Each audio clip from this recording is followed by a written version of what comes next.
That is the order of the Senate. Sir, order 10 on privileges. Order 10 on privileges. Distinguished Senator Natasha. Any senator may rise at any time to speak upon a matter of privilege suddenly arising. She said, you can't shut me up. I have to say what I want to say. And before I knew what was happening, everywhere went to scatter. Like, hello guys, welcome back to the Kiwi show, where we bring you the latest happenings and of course dissect it all for your understanding and pleasure. I know chances are high that someone is wondering, has Kiwi gone into extinction?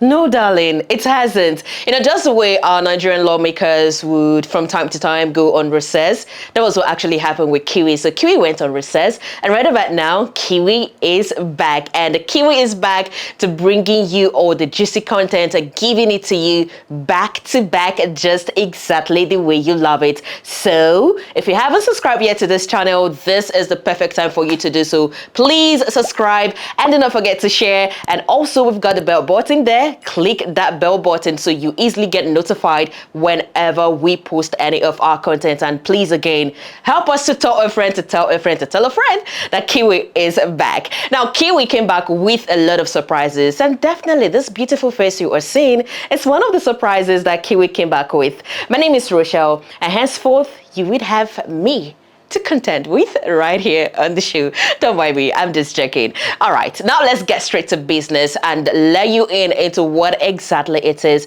that we have for you today. So before we go straight into letting the cat out of the bag on the show today, I want to first of all speak about the importance of the month we are in. So this is the month of March, and you know, the male folks would always be like, from the month of March up until June, even to the end of the year, it's always about celebrating women.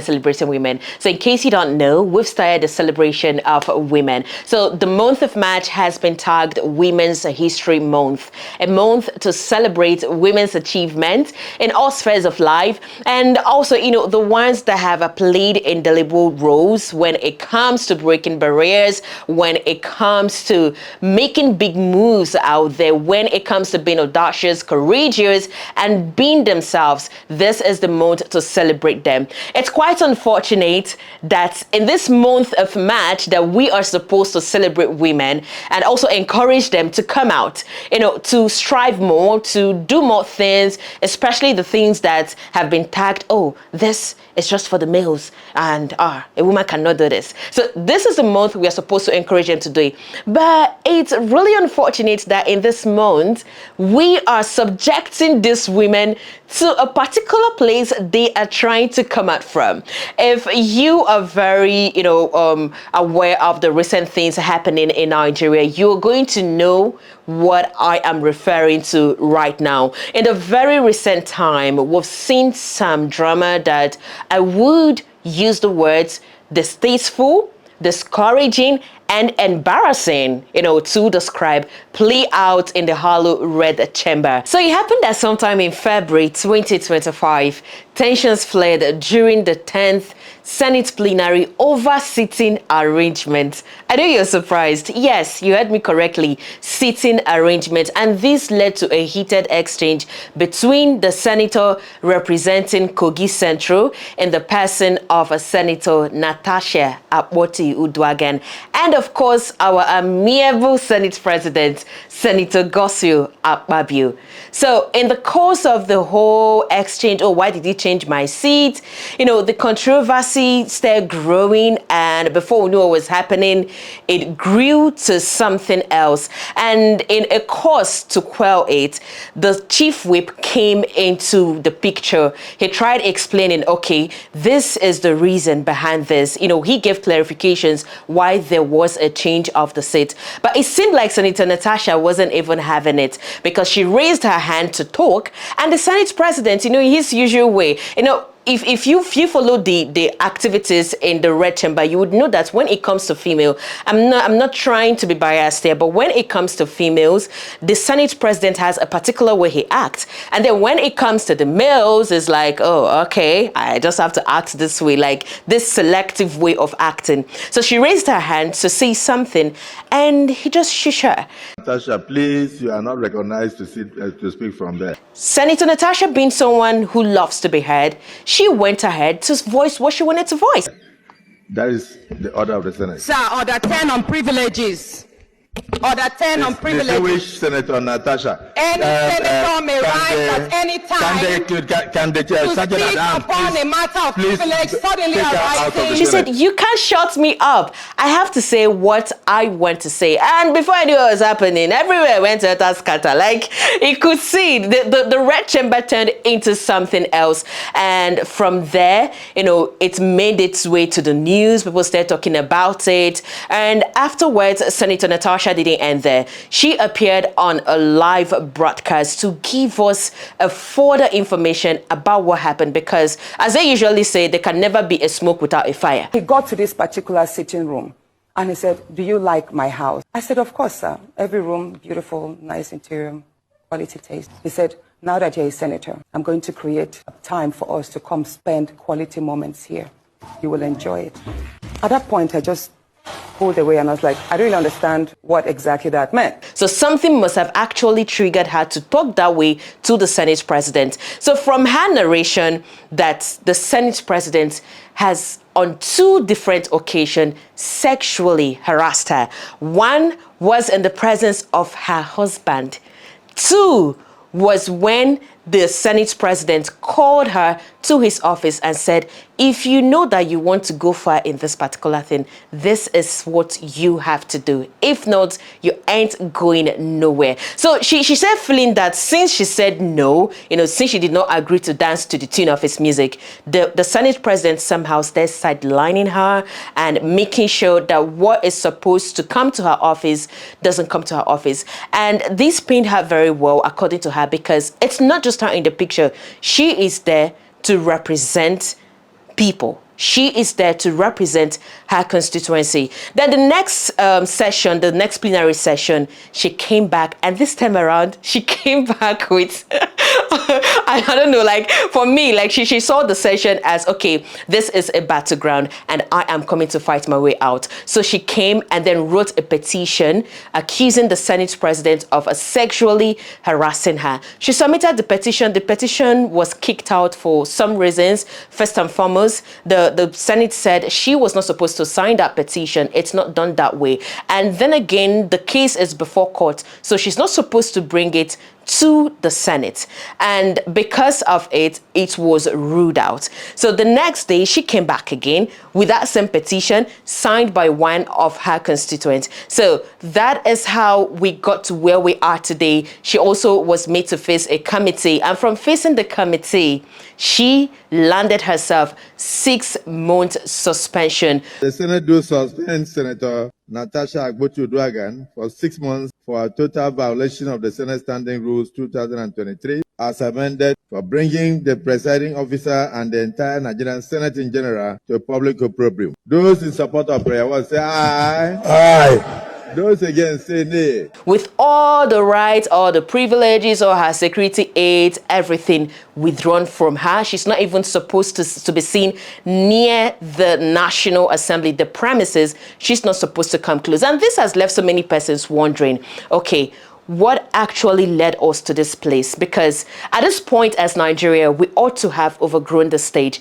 And the time that she appeared on that live broadcast, we saw the wife of the Senate president, Ekaite, coming out to come and defend her husband. I had to remind us the essence of this month called March, because this case has brought out so many things to the open.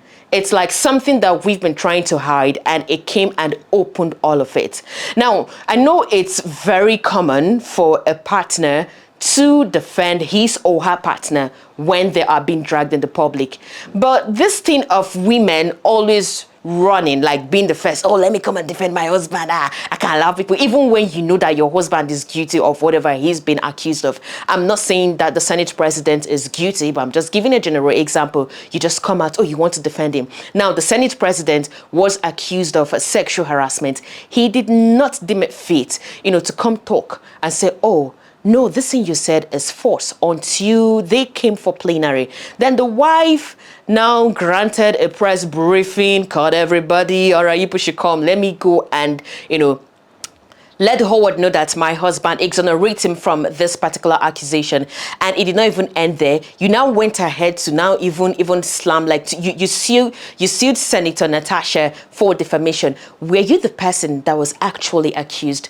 Are you the person that's supposed to fight this fight? So we are in the month of March. Women need to know when to come in and act and when to just relax and allow justice to take its due course. So after that particular one, even that same day that Senator Natasha came to submit that petition, we saw different protesters out there. It was really a chaotic one. We saw the pro-Natasha protesters. We saw the pro-APKABIO protesters. Some that even had placards. Even when you ask them, okay, what are you doing here? What are you here for? They say, we just want Senator APKABIO to win the position.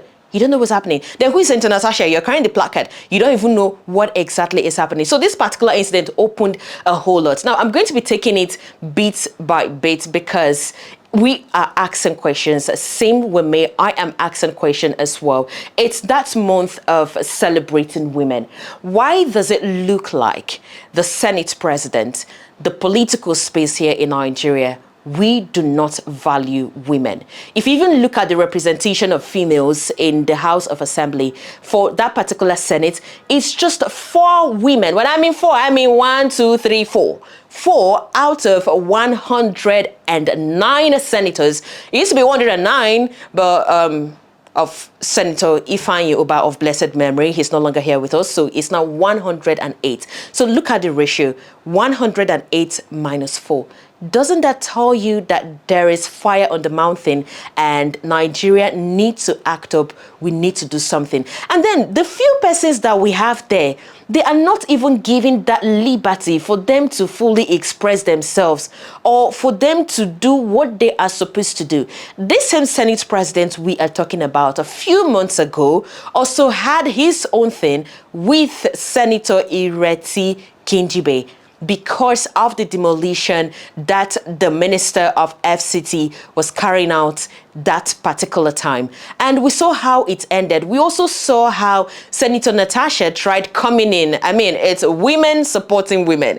So she tried fighting for her fellow women, and the Senate president carelessly said, Senator Natasha, this is not the club, so please act appropriately. Why even make that kind of statement? So you see, like there is this conscious effort, I just have to put it this way, by the Senate president, to always talk down on women. Now, why do we have this in our political space?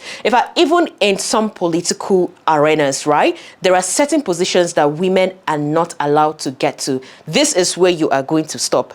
And that is just that. Meanwhile, globally, women are even given more space to come in and show what exactly they can do. They are given that liberty. But here in Nigeria, it's a different case. Another thing that, this whole drama has also exposed is antagonizing women. See, we would always say, if you're sexually harassed, if you are treated in some way, please speak up. But the good number of persons that have, come out to say, oh, this was how I was treated, I don't like it. What actually have we done? If Senator Natasha could be treated this way, what about that person without a voice? What about that person, that is not in a high office or in the public space like this? How much more can we even shut the person up as a society? Now, someone raised matter of grave concern, and within 2 days, I'm even saying within 2 days, within 2 weeks, investigations have been carried out and judgments made. Now, the person that was even accused presided over the judgment. If you watched when the Senate president was reading out the recommendations of the committee, the punishment for Senator Natasha for acting the way she acted, he got to a particular number where it was suggested that Senator Natasha, upon resumption, is going to write an apology to the Senate president. When he said, if you are in support of this, how it's been said, those in support, those against, you say me, I, and all of that. The lawmakers kicked against it, but he intentionally, he took the laws into his own hands and approved that she come forward with the written apology. So why is it that here in Nigeria we would always tell people, oh, speak up, if anything happened to you, speak up. But when you try to speak up, what do? They end up victimizing you. Why were you there? Even went as far as asking, you were with your husband and you said the Senate president said some nasty things to you. Why didn't your husband act that time? Is this supposed to be the focus? I've seen in other crime where public office holders are being accused of sexual abuse. What do? They step aside. You pause for that particular office and do what? You go and face the music that you've actually created for yourself. But here in Nigeria, we were really lawless. I mean, like, you can just do anything and have your way. Nobody actually cares. So you even presided over that particular case and you feel like you're untouchable. Nothing can happen to you. Let me not even talk about the female senators, because we were expecting that the 3 other female senators, they were going to rally round and support Senator Natasha. But we had one of them come out to the media. What was she saying? Senator Natasha is like a baby to me. She's just too young. Are you indirectly saying that she is too young to be there? Now, if someone of our age is too young, what more about other women who are aspiring to come into the political space? And some even went further to even say, for her to must have gotten to that stage, she ought not to be talking about sexual abuse right now. So does it mean that as a nation, we've normalized sexual abuse? Because it's not just in the political space. You come to the workspace, even in some religious gatherings, you see women are every day sexually abused. And, they're going to tell you, if you really want to get to this particular position, this is what you are going to do. Maybe you would have to come service my bed and all of that. It's more disappointing and embarrassing that our lawmakers, who are supposed to lead by example and also show people the guide on what to do, are the ones acting the other way around. Another thing I also think that this saga exposed is the disrespect and disregard for female leaders. Female leaders are not valued in any way. Quote me any way you want to quote me. They are not valued anywhere. In fact, you would even see small groups. Once it's a woman that's leading that particular group, people would always want to say something. Is it not a woman? So because it's a woman and you're a man, you just want to override her. So there is little or no respect for female leaders. At least the ratio we even have there is going to tell you. It wasn't like this in 2 administrations ago. It got worse. And one would even think that in this current dispensation, it's even going to get better. But it's not getting better in any way. If we just have 4 females out of 108, that means maybe in next administration, we might even not even have any female at all. And the females that are there are even supposed to work together, but they are working against themselves. And that's still the also reason I do not believe in women supporting women. I'm so sorry to say this, so I know I somehow tickled, someone's fancy, but I'm sorry, I do not believe in women supporting women, because I feel some women just use it to chase clout. If women are actually out there for their fellow women, then the remaining other 3 women were supposed to come and support Senator Natasha, but they did not do it in any way. And this is Senator Natasha, if we remember the case of Senator Ireti, she was there for her, but in her own case, it was just her and her all alone doing her own thing. And another thing again that we need to do as a nation is to cultivate that empathetic society that supports victims of all type. Do not start asking, were you supposed to be there by this time? Is this what you're supposed to do? You ought to have gotten used to it. Are we seriously? Are we serious? Like, are we trying to make a joke of ourselves in this country or not? So we need to create that society where people can actually come out and say, okay, this person treated me this way and I do not like it. And not just speaking out, there ought to be some serious follow-up. The law needs to always take its due course. Let's stop ridiculing victims. There are so many cases of people that have come out to talk about sexual harassment, sexual abuse by pastors, by political leaders, by their bosses, by even their fathers. Some fathers also sexually abuse their daughters.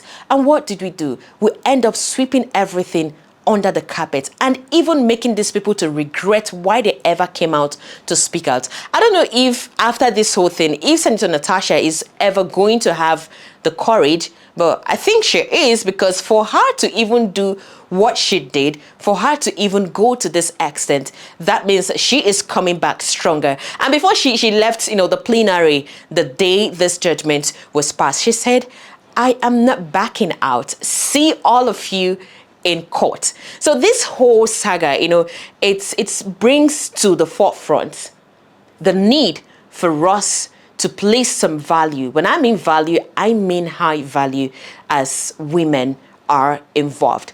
I don't know if the Senate president, if he is innocent of all the accusation, because there was no room for him to be thoroughly tried. There was no room for an independent committee or panel to come up and say, okay, let's try this man and see if this is true or not. And as someone that even have previous record of sexual harassment, let's even look at it and see if we're going to find anything. And also the claims of Senator Natasha, is she being truthful with it or not? So I cannot even tell, but this shows that as a nation, we actually have a long way to go. I'm not supporting anybody, but this is the month of March.